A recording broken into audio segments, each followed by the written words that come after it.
Diana, for agreeing to be part of this discussion, bridging these two perspectives. And also I would like to thank Dr. Sania Nishtar for inviting us to BISP, our guest of honor today. She will be joining us in a few moments. Thank you very much. So for that, I'd like to call Umar Malik on stage. Well, he's already on stage. Basically, one, that we are launching the Global Human Development Report, just like on inequality. So today we are presenting the findings from the global report. This was a request to the RR for UNDP to have the global report being launched and present the findings of that report to the local audience, because the theme in itself relates much to the local audience.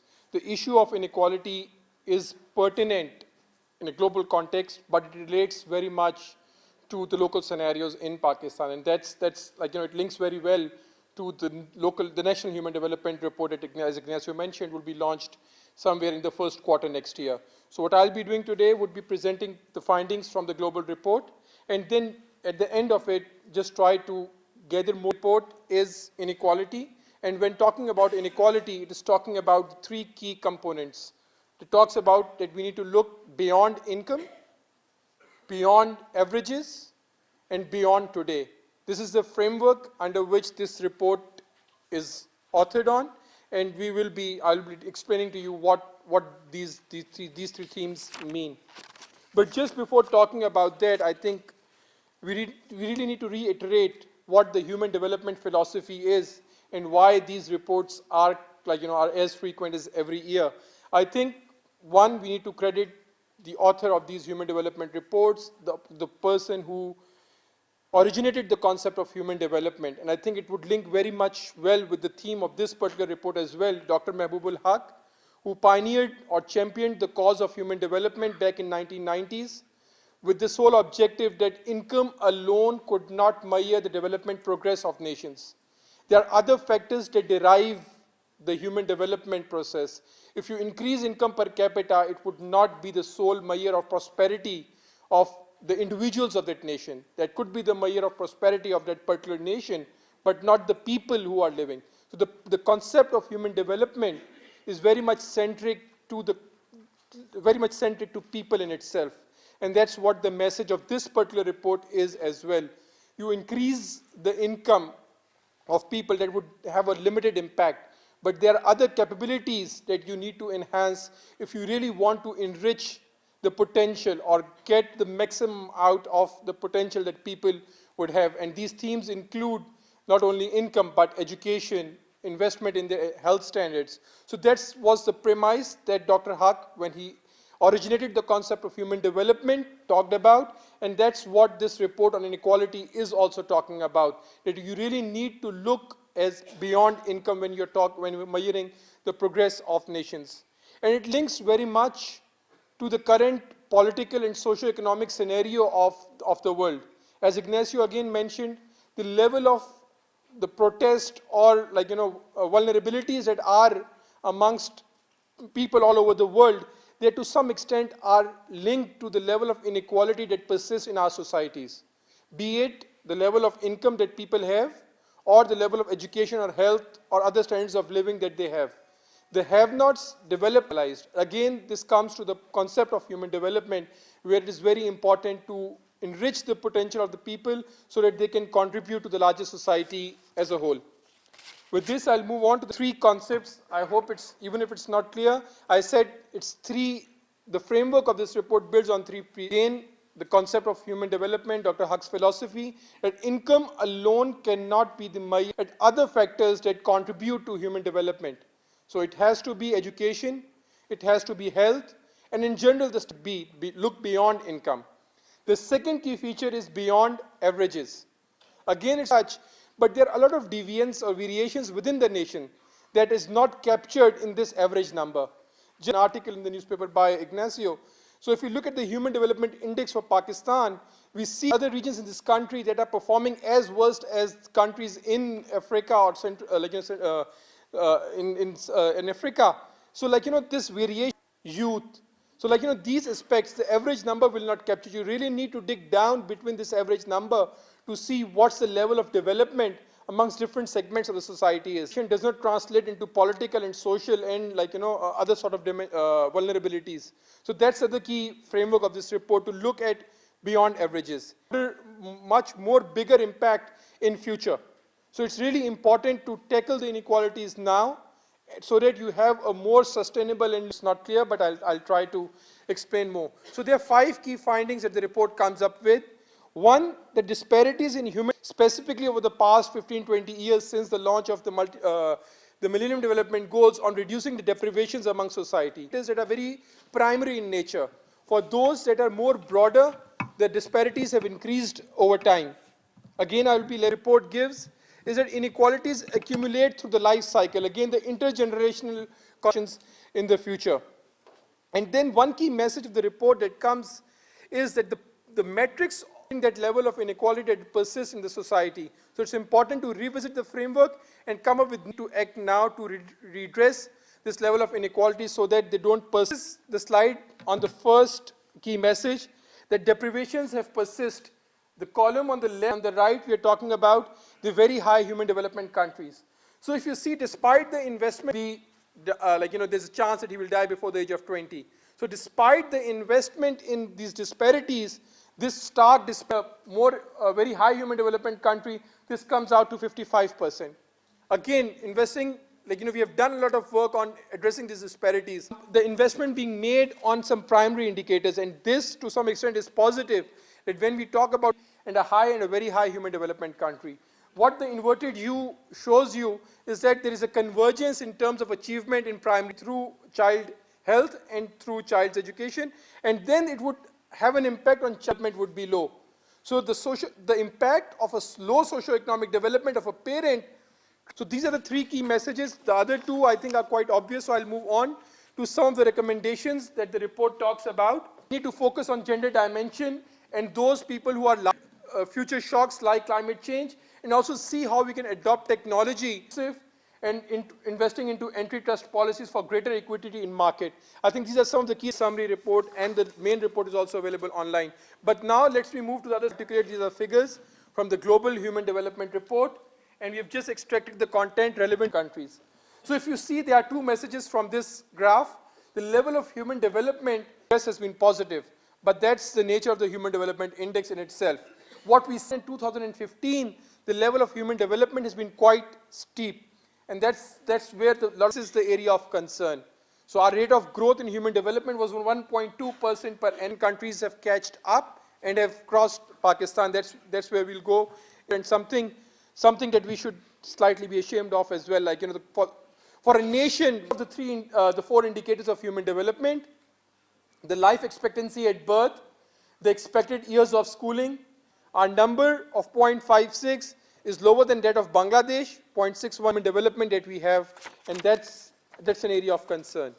The second key figure that I want to show over here is the Human Development Index. So if you adjust for inequality, the drop that happens in the level of human development in Pakistan, level of inequality, if you adjust for inequality, the Human Development Index decreases to 0.386, and here you need to see the progress that Bangladesh has made over time.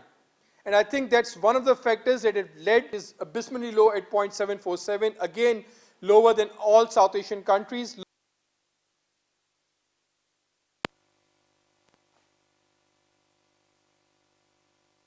So already with a very, very simple disaggregation, we're seeing inequalities in the Pakistan for the global MPI. We use the 2017-18 DHS. So I take the example of South Asia, where MPI in Maldives is less than 1%, and in Afghanistan, it's nearly 57. But then if we look within countries of South Asia, again, poverty is vanishingly small in Kerala, but 95% of people are poor in Uruzgan in Afghanistan. 6 subnational regions in South Asia have less than 5% of their people in poverty, 14 less than 10%. But 22, it's more than 60%. 9, it's more than 70%. And in 2, it's more than 90%. So the range of poverty levels is very high. And we cannot see that with $1.90, which goes down only to this national level. These levels vary also globally. For example, in low-income countries, it's between 0 and 99%. In middle income, between 0 and 87%. In upper middle income countries, poverty levels are still between 0 and 70%. So globally, just to look at GDP per capita, as Mahbub al-Haq said, is a very insufficient guidance to how a country is doing. And with poverty, we get some other view. A few other things more relevant to Pakistan. We take a gendered and an intra-household perspective on the indicators relating to child poverty in the global MPI. For example, 11% of South Asian girls are MPI poor, multidimensionally poor, and out of school. But in Pakistan, it's 27% of girls are MPI poor and out of school. And also, are the same children in a household under the age of 5, are they all malnourished or all well-nourished? It's not the case. So in Pakistan, 1/3 of children live in households where one child is malnourished and another child under 5 in the same household is not. This information changes how we fight poverty. And so a metric is useful only when it doesn't stay in your minds or in the boardrooms, but when it helps to inform actions, as the other panelists will show much better. So the global MPI is the same across every country, so you can compare them. But it's not tailored to the priorities of any country. So for policy action, we usually use a national MPI, like the one launched in Pakistan in 2016, which reflects better the national definitions of what deprivations are for that country. So there's one thing I'd like all of you to know. The MPI for Pakistan was last calculated using 2014-15 data, but it will be updated with 2019 data, and we hope to show reductions. But also this information can be used by many actors in private sector, as philanthropists, in civil society, in students, because any reduction of any deprivation of a poor person reduces MPI. It's not like income poverty. It's a much more direct thing. So just in a concluding example, in the 2014-15 data set of Pakistan, which had 15 indicators and went down to the district level, the MPI was 3% in Islamabad, but it was 90%, 97% in Killa Abdullah. Our hope, our prayer, is that when it is updated in 2020, that inequality will have come down. And there's a sign of hope. In it, the 10 years previous, there were some happy stories. So this last slide shows a bubble graph, and the poorest districts are on the right-hand side.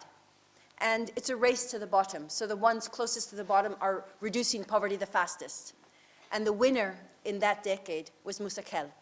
It was the poorest, and it reduced poverty the fastest. So that's a good sign. And our hope is, in moving forward, we will see other front runners from among the poorest districts. Thank you so much.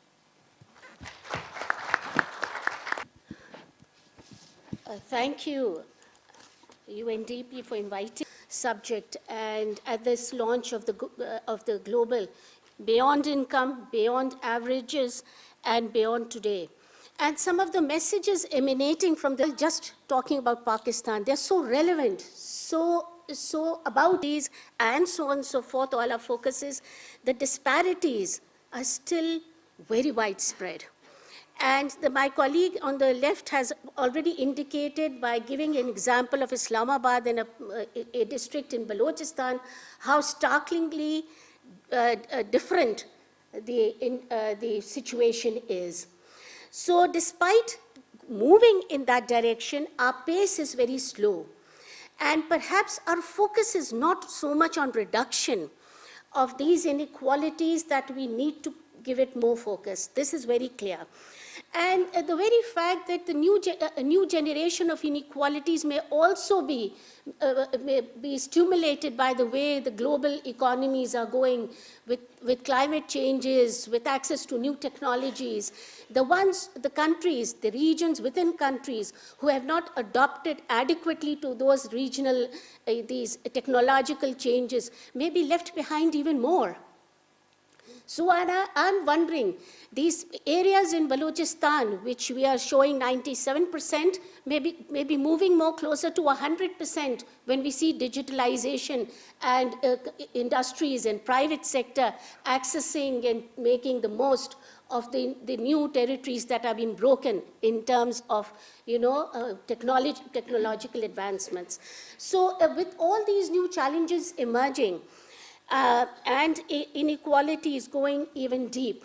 One other thing which has struck me in this Human Development Report, and which is very, very, I think, Pakistan specific as well, like in other countries, is that inequalities that have been accumulated through life, they are often reflecting deep power imbalances.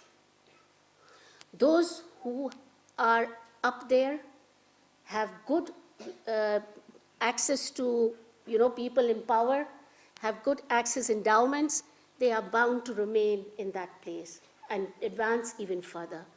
And those of us who are really there on the ground, are not part of the power structure, are likely to remain there for generations. The move out of it, the social mobility, vertical mobility, is not taking place as rapidly or as is desired by the nation.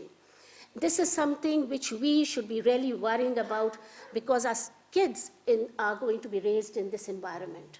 How do we break out of this poverty? And some of the numbers which were given in the context of our own region are also very striking. How Pakistan has not done well, even compared to countries like Bangladesh, is perhaps the most striking. Bangladesh was a part of Pakistan and was not that developed a part of Pakistan to begin with. And look at where we are now compared to Bangladesh. This is something which we as policy analysts, which we perhaps as policy makers and Pakistanis should really, really be thinking about. Our rank in this, the Human Development Index is 152nd. Bangladesh is 135th. Look at the difference. Our life expectancy is 67. Their life expectancy is 72. Look where we are. And you look at it systematically. But these countries are doing so much better than us. What is it that we are not doing, which these countries, which are so close to us, in so many ways, have done and are making better progress? It's for us to think through. And the numbers are actually so high that it really puts you under a lot of, in a state of anxiety. Look at the number of people deprived in Pakistan, 74 million. Now, who can design a targeted poverty alleviating program for 74 million people? The numbers themselves are making the task so difficult. So for me, I think we need to approach poverty not through targeted interventions, simply because the numbers are so big. This is a resource-constrained country, both financially and capacity-wise.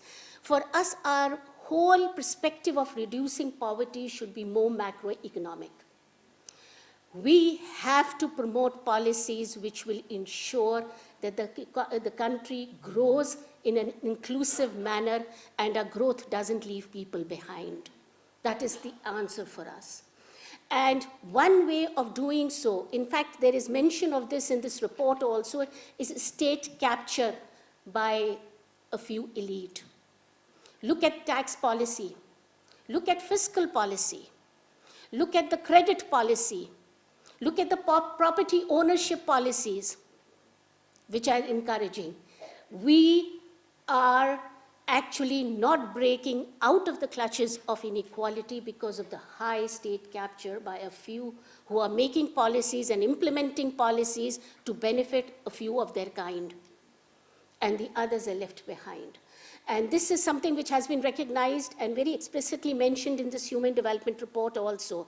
But because I've talked about macroeconomic policy, one thing which I would have really been useful to be, and I wish it was included in this Global Human Development Report also, is that how do we actually avail, with all the information that we have internationally, what kind of policy instruments should we actually pursue? What kind of growth strategies should we actually pursue, which will ensure that growth will come while reducing inequality in the system? Inclusive growth, income generating, job generating growth, leaving no one behind. That kind of policy recommendations would be very handy for a country like Pakistan, which is struggling with two very critical problems at this stage. We want to stimulate growth. How do we stimulate it? And we also want to ensure that it reaches a very broad spectrum of people and brings out the 74 million poor outside poverty network. And to conclude, one statement made in this report hit me with all this talk of state capture and everything. And I will quote it from one of the boxes, which the box title being "Right is not enough. Reducing inequality needs a move from the below. People liberate themselves by standing together. Change is not given. It is won by building collective powers." And I think there are some lessons for us to learn from this. Maybe during the question and answer sessions, we can elaborate. Thank you. How to address the issue of inequality. But more importantly, I just want to reiterate the point you made. Our comparison, we had by 2015 crossed a threshold that we would compare Pakistan to India. Back then, I recall at 145. Now, as Dr. Aisha also mentioned, it's 135 in panel session. With this, I'll move on to Shindana Gulzar Khan for her remarks. Thank you so much, Ignacio, for having me over. Thank you also for including me in the advisory board of the report. Human Development Reports of the UN, I found myself an outraged citizen, a very angry woman.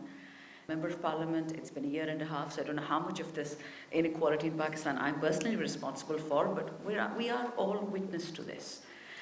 In my current role as chairperson for Commonwealth Women Parliamentarians, I've discovered, and thanks to Aisha, my colleague, who helped Pakistan get this particular position, we're now trying to diffuse whatever we're doing in Pakistan with all global parliaments, because we figured legislation takes time. Legislation is exhausting. What we're now trying to do, okay, Dr. Nishta is here. Welcome, Dr. Nishta. What we're trying to do now is go for policy, and that's where my couple of comments will come in. Number one, we're talking about inequality, and I wanted to focus on three aspects of inequality. I wanted to talk about policy inequality, gender inequality, and economic growth and inequality within the economic growth. So briefly, on policy inclusivity, there's a DAP report that the UNDP does with the Swiss Embassy a couple of times a year. That report gives some very interesting insights on how inequality has been manifest in policy making in Pakistan. So starting from 1947 till today, you've only had 10 years where there was policy inclusivity, which means every person matters. We've only had 10 years in Pakistan where that happened. What are the results of that today? For those of you who are aware of the districts of Punjab, the PSDP spending, the Public Sector Development Program, has been spending 125,000 rupees in Lahore. And for the same year, for the same province, it has been spending 5,000 rupees in Vihari and Laya. Same country, same province, same government. It makes you think. This has been happening for 72 years. So your policy inclusivity and your policy failure is not a mistake or a coincidence. It's a well-planned bad result. If we talk about ex-Fata or we talk about Balochistan, if you look at the amount that is spent there, it is less than that is being both spent, and the lifestyle is comparable to sub-Saharan Africa. 5 cities in Pakistan have the same Human Development Index as developed countries. 5 cities. These are not mistakes, ladies and gentlemen. That's my first assertion here that we as policymakers need to wake up really quickly. We've done this to ourselves. No external force came and did this to us. Number two, gender. When you look at gender in Pakistan, less than 1% of the women have access to banking accounts. Sure, there are pockets in the country, and you all know this better than I do, where women are extremely advanced, women have empowerment, both economic and political. But when you have large pockets, for example, ex-FATA, even businesses are not changing the way they look at women. And that's the most important, the key point of what I'm going to discuss. This is my third and last point. Globally, we're losing $160 trillion, $160 trillion, because women don't figure anywhere on the business agenda of equality. 9.1 trillion is this region, Southeast Asia region. So because we women don't figure in equality indices, we don't figure in the policy inclusivity, this region loses $9.1 trillion per year. So you can have all the policies in the world, macro, micro, they're all irrelevant because they don't talk to each other, they talk at each other. If today 5 businesses under the Sustainable Development Goals, SDGs, SDG 17 and partnerships, we stop talking between the UN and the government and we get 5 big businesses. Cargill is one notable company that actually does SDGs, it works on 8 SDGs. If we can get them to talk, 3 areas of your inequality can be resolved all at the same time. So I'll end here because I believe we have 5 minutes or less, and then if there's questions and answers, I'm happy to respond. Thank you.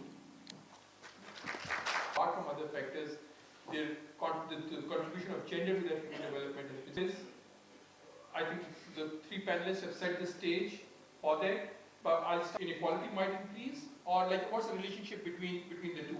And also maybe just to elaborate on that. Difficult questions.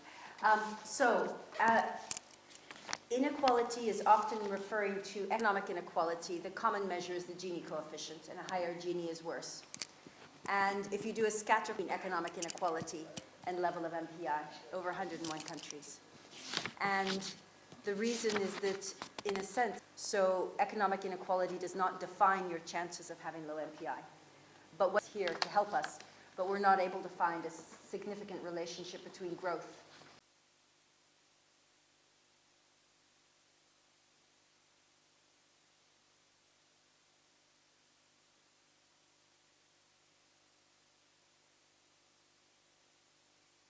On having a structured mechanism of learnings, we continue to modify programs, there are evaluations, there are new things and experimentation. I was discussing with my colleagues, I want to have 1 hour UNDP, they are such a wonderful partner. In fact, the entire UN family is, and I see several country reps here, you are our SR's family. We rely on you for technical input, for collaboration, and I'm very pleased that we are off to such a good start in initiating those partnerships and now formalizing them through the Partners Forum, which is already kicked off.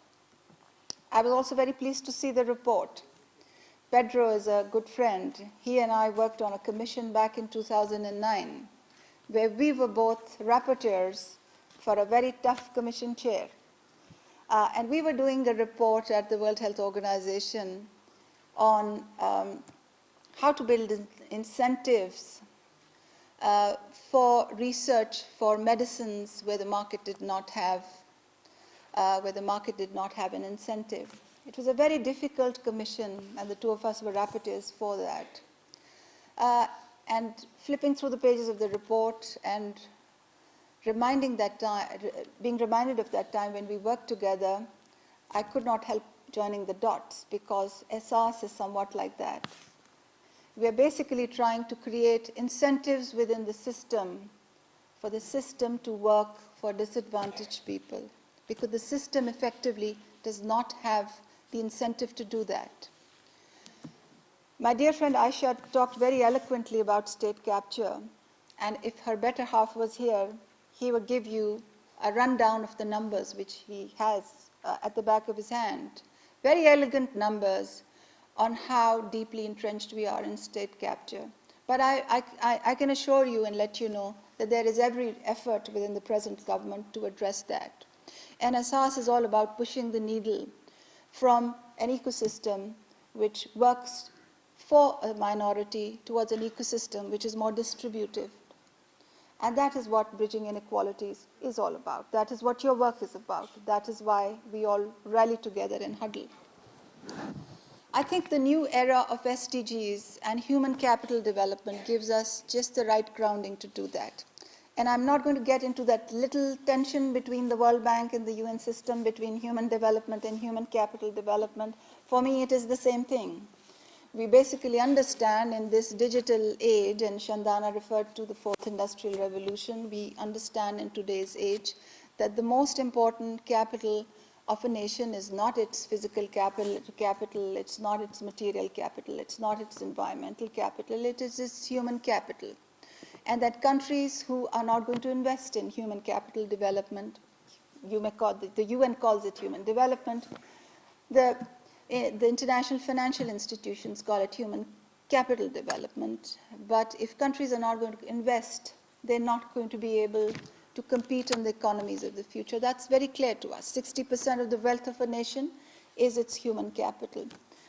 And so acute and profound and far-reaching is this realization that the international financial institutions, and we have the IMF country rep sitting here, who will bear me out that as soon as 2025, the borrowing costs of nations will be pegged to their human capital rankings on league tables. And this is the level of salience that governments need to give to human capital development, which is why within the SAS framework, we have addressed it right, left, and center from many different perspectives. I do not want to let you know that I have aligned the sun, moon, and the stars. And I don't want to go down the route of rhetoric, but I can let you know and share with you with great sincerity that a lot of effort is behind this. And our Prime Minister is very keen that we should do something substantial within this alley very quickly and very soon.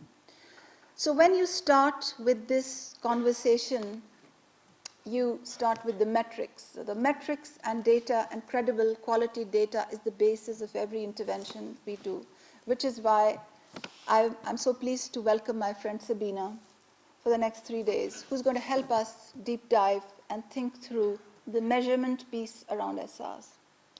The measurement piece with credibility and with quality. We do not want to engage in the kind of conversations around poverty metrics that have happened in the past in this country, where validity, credibility, and quality was questioned, where data tampering was openly in public discourse in the space of poverty metrics. We have insulated these conversations from the political domain. Over the next 3 days, I hope to have conversations with Sabina on how to go to the next stage with the MPI. Our PSLM, the Social and Living Standards Measurement Survey, is coming to fruition very shortly. And we have new variables to construct a new MPI, which we will, but we will also have another metric which is comparable to the previous measure, so that nobody thinks that we've tampered with data. We also know that the National Nutrition Survey could potentially give us another metric, another variable to integrate into this composite measure. And we will have conversations about that. This morning, I encouraged Sabina to reach out to colleagues at the World Bank and our teams who are, I saw Shahid Naeem somewhere here, he has left, but our teams at the Planning Commission and the World Bank who are responsible for more the income side of the poverty metrics to see where we stand and how we can clearly come up with a position on where we are and how we will measure it in 4 years down the line, which is when the term of the government will end. And we will make every effort to make sure that the methodology that we put forward and the measurements that subsequently follow are done with the greatest amount of integrity. Now, the measurement of inequity is not just something that comes with the PSLMs and the DHSs and the MICs. It is integrated into every measurement you do.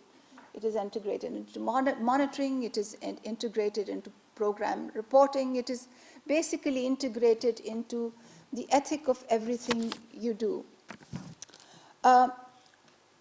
Over my career and looking at Pakistan's data, there are some flashpoints that were coming to my mind as I was sitting there. One of them, of course, was the service, the outcome level inequality in services. I recall once I analyzed the demographic health survey data, and I passed it on to a statistician to just look at something very basic. Here are a set of 13 variables from immunization to skilled birth attendance, 13 health variables. How do they layer up in various wealth quintiles? And the statistician called me back and said, I think there's a data distortion. Have you sent me a garbled file?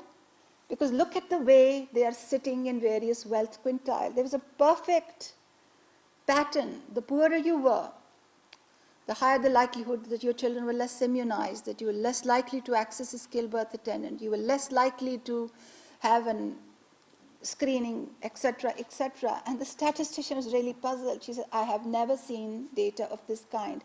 We published those data in the Pakistan Lancet series of 2013. Service level, whether it is health, education, huge statistically significant differences across wealth quintiles. So the trend lines were going up, but the gap was not widening. So the service gap in the rural and urban areas for a set of variables, and I'm sure that might likely to be the case for other variables as well, was not widening, was not narrowing. Then, of course, are the geographic inequities. And so there are data that you can get from the population-based surveys that are powered to allow you to segregate data by district. The mix allows you to do that. And with some statistical modeling, the PSLM allows you to do that as well. And when you layer that up in districts, no matter which variable you look at, Balochistan, South Punjab, former FATA, the coastal areas do look bad.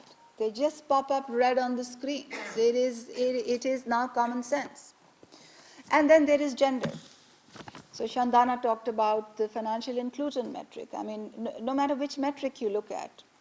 And I don't want to paint a very bleak picture because, in Pakistan, the gender inequality piece is very paradoxical, because yesterday I was at a World Bank meeting and I was explaining to them that in terms of systematic barriers, we are much better off than many Middle Eastern countries. So I don't need my husband's permission to leave the country, except if it is to a particular country. I'm not forced to sit in a certain line. I'm not forced not to shake hands with Finbar, or be alone with him in the car, or not have a meal with anyone alone in a restaurant. There are no systematic barriers. But then Pakistan is many different countries. That doesn't hold true for South Punjab. That doesn't hold true for interior Sindh. But by and large, in terms of gender, if you disaggregate data, there's some big picture distortions. Labor force participation, 86% for men, 25% for women. Financial inclusion, depending on what definition you employ, 7% for women, much higher for men. In terms of ease of, in terms of choice, 70% women will need their husbands' and men's permission to go out of the house. So there are these huge inequities.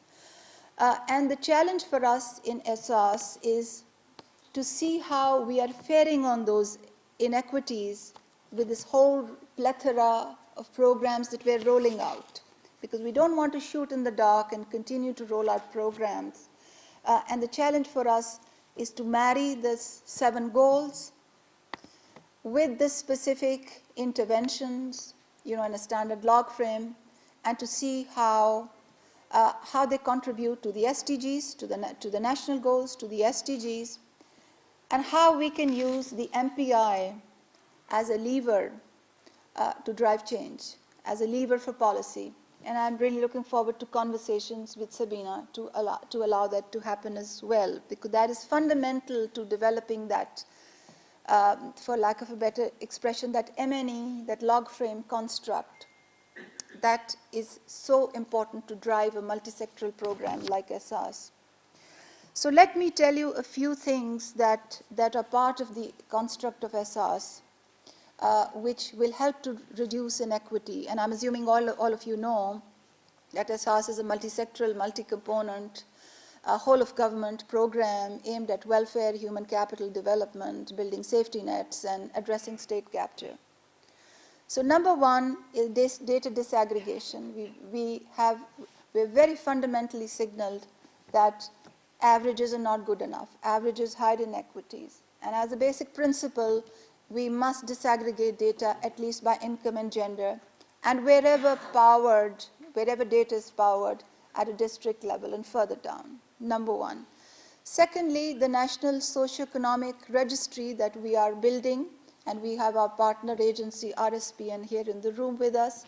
We're ensuring that data is of good quality, and because that data is the basis on which the entire edifice of interventions is constructed at the federal and provincial levels. Number three, in collaboration with the World Bank, we are developing a district development portal. So the entire wave of PSLMs and the mix and all the population-based surveys that we have had, we have digitized on an interactive portal spatially, which will be publicly available for provincial governments in early February. Number four, and I'm sure you may have stumbled across the SR strategy. I'm forgetting the page number, but we've made a very strong call for a new formula for fiscal sharing within Pakistan's federal polity.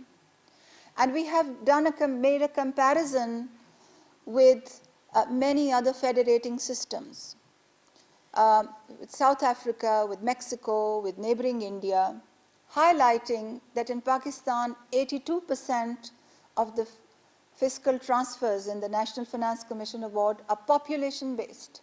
They're not need-based.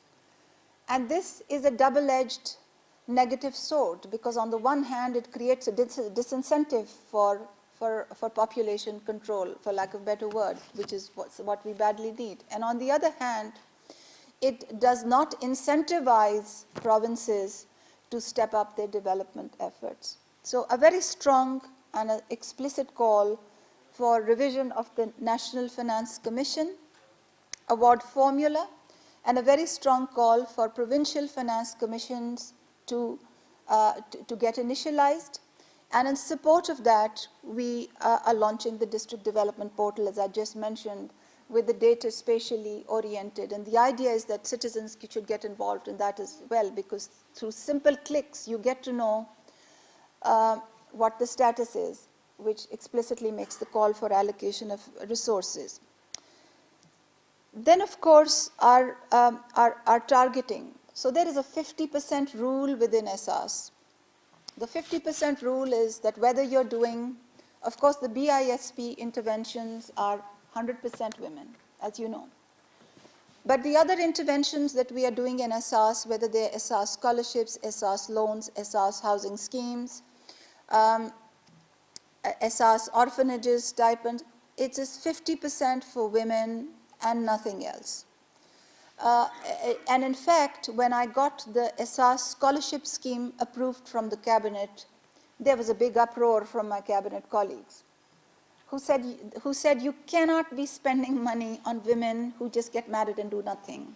And of course, the Prime Minister strongly supported what I had to put forward in terms of 50% scholarships for women and undergraduate need-based scholarships. Then further on, in terms of our sectoral interventions, Meena is here, FAO and ILO are helping us. They are partners in our rural value chain building policy, which is predicated, the entire exercise is predicated on the understanding that Pakistan is an agriculture-based economy with low productivity, with extractive middlemen, and the potential of value chains. We have never invested in the potential of value chains. Some of our organizations have innovative work to show in that space, for instance, the example of NRSP and rice. But that by and large, we have not capitalized on that, and that we could potentially do that through fiscal measures. Through the work in that technical stream, we hope to come up with a new policy framework, and then in collaboration with our economic team to promulgate it very soon. The reason why I put it in this mix is because if you prioritize value chain building in the areas that are very disadvantaged, that is a very important lever of economic growth, which we know is a much more powerful tool to address poverty than the work that I do. And we know that our Planning Commission has done a deep dive. We have deep knowledge about the 33 agriculture clusters, including many in our disadvantaged areas. SAS has put out an RFP to get partners on board with regard to linking artisans with fashion houses. These are both two dimensions of rural value chain building, the artisanal kind and the agriculture kind. And we hope that once we have the right insights, we will be able to take these things for policy. Then, of course, we are investing in studies on drivers of poverty in specific settings. Because in a country as diverse as Pakistan, there are specific drivers of poverty which are amenable to specific policy actions. For example, if you go to Gilgit-Baltistan and you drill down data, you will find out that the highest expenditures which are impoverishing for individuals relate to cooking fuel in the winter months. The solution to that is not for me to give them BISP stipends. The solution to that is that you have to get commercial vendors, and you've got to incentivize commercial vendors with who can do gas cylinders, and you have to maybe not subsidize them, but give them the fiscal incentives to accelerate the supply chain there, because that is, and somehow bring the cost of cooking fuel down. There are hundreds of examples of specific drivers of poverty which are amenable to specific solutions. In addition, one of the 4 pillars of SAS is state capture. We know that we are not responsible for the full spectrum of interventions that are required, but we are very committed to some of the measures that we think will be able to address that. I'm particularly very proud and humbled about the governance and integrity policy of SAS, because that is what we are driving very aggressively, and that is what we are promoting in the provincial social protection ecosystem as well. Somebody asked, I think Aisha, how do you mitigate state capture? And of course, I think somebody from the audience, and of course, mitigation of state capture is about access, opportunities, rights, freedoms. It's about those big ticket things. But it is also about building the systems. I mean, within this organization, we have a 10-year legacy of a payment system that was made for abuse. A payment system that was made for abuse, where there were systematic pilferages by design. Over the last 10 months, we have we embarked upon a procurement process and brought 2 commercial banks on board. We are saving $2 billion annually in transaction costs. We have created an ecosystem for our beneficiaries to have choice, respect, freedom, and for for pilferages to be eliminated. And we have constructed an ecosystem where our commercial partners are regarding our beneficiaries as their own clients. and are ahead of us in targeting products to them. So what I'm trying to, and this is just one example of the multifaceted integrity building initiatives that we have initialized at the systems level. But a lot of state capture is also about plugging holes within systems that were constructed for pilferage and for patronage. So, so I don't have any written remarks. I just wanted to share a few thoughts with you and, to let you know how important inequality is as an endpoint in the SR's landscape. So it is not just income poverty that we are aiming to address. It is also an attempt to bridging inequalities in its many forms. And I think my challenge over the next 2 days is to come to an agreement with Sabina on how that is going to be pegged into our entire rubric of monitoring. I'm quite confident that we will be able to arrive at a conclusion by the time she leaves. So thank you once again for the convenings. We will invite you to host your events. We will ask you to get to meet much more often. Thank you very much for being here, and thank you for honoring us.